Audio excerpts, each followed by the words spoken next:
Hi, friends. Today I take you through another site of relevance in the UNESCO's heritage list. It is titled as Rani Ki Vav, which actually means the stepwell of a queen. And this is one of the many UNESCO World Heritage Sites that are actually located in the state of Gujarat. And Rani Ki Vav was inscribed on the list in the year 2014. Now, this was basically constructed by the queen, that's Rani Udaymati, in the memory of her husband, King Bhima I of the Cholaka or the Solanki dynasty, as it is popularly known as, which existed somewhere between 950 and 1300 CE. What is most beautiful part of it is that it is situated right at the banks of river Saraswati. And as I read this out to you, I'm actually seeing those pictures and they are so exquisitive. One of the finest specimens of Maru Gurjara style of architecture. You actually need to see the pictures to understand what I'm trying to, kind of put the experience across to you through words. So it's basically displaying the pinnacle of craftsmanship in just a mere step well construction.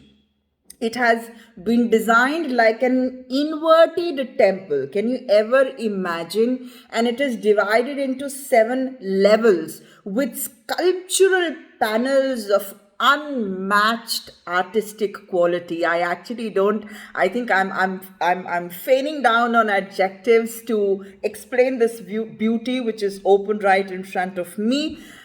These are basically this inverted temple is so built that they are basically flight of stairs which are built in distinct geometrical patterns, leading the visitors to Rani Ki Vav.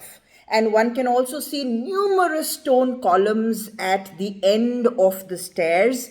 It features, and this is a very interesting fact, most of us would not even have realized that in 2018, the Reserve Bank of India issued a 100 rupee note in lavender color, if you remember. And if you turn it behind, then it has the motive of Rani Ki Vav on the other side. We actually do not even realize. So it features on the 100 rupee note, which was issued by Reserve Bank of India in 2018. Now, out of these 7 levels of Rani Ki Vav, the fourth is the deepest and it leads into a rectangular tank which measures somewhere around 9.5 meters and by 9.4 meters, and then the depth is around 23 meters. The Rani Ki Vav is believed to have been buried underground owing to a severe flood in river Saraswati because it's right at the banks. And it was resurrected after decades of painstaking clearance and restoration by the Archaeological Survey of India from 1958 onwards. And in fact, when I'm doing these heritage sites, I realize the amount of work which ASI has actually been undertaking, and most of it usually tends to go neglected or we tend to ignore it.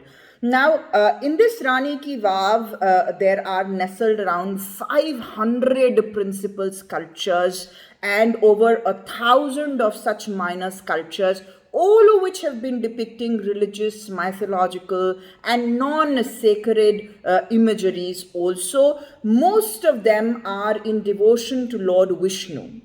Lord Vishnu in several forms, such as in the form of Lord Ram, in the form of Lord Krishna, Lord Narsimha, Lord Vaman, but primarily Lord Vishnu in its several forms, and beautifully carved pillars around adorning this massive stepwell.